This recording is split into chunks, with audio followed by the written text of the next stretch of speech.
Wala yata mga rider wala yata mga rider ngayon kasi lalay ng hata kahit GrabPay or cash.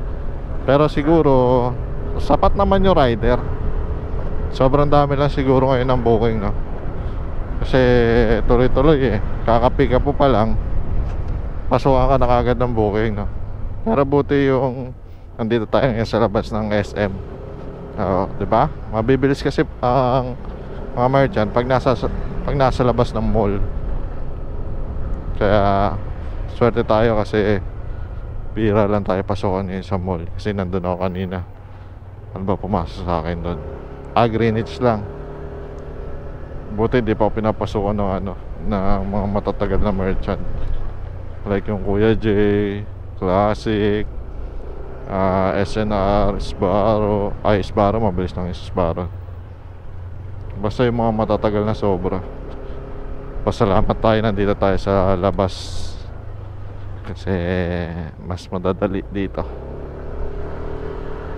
Pero hindi natin alam, no, baka mag-update tayo today kasi today is Sunday, May 12, 2024. And syempre Happy Mother's Day sa lahat ng inang yan. So pick up muna ako dito sa may Naga Road kasi nandito ako sa may tawag dito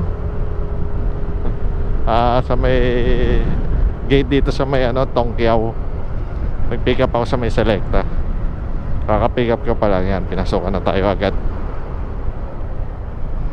So yung mga account ngayon ng mga Grab driver is naka super account. Parayo pa lang, kaka-pick up mo pa lang, meron ka nung next sa booking, super account. Ganyan kami pag pag may mga okasyon, no? Like Mother's Day talaga ang pinaka Mother's Day, New Year's Eve, yan. Ang dami ng booking yan. Ikaw na magsasawa, ikaw yung mapapagod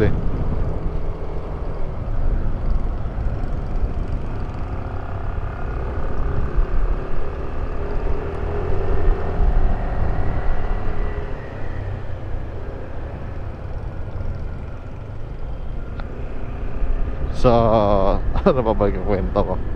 Ayop na yan. Wala akong may kwento. Sige, masusunod na ako magkukwento. Ayun lang mga prad, ride safe and ride free.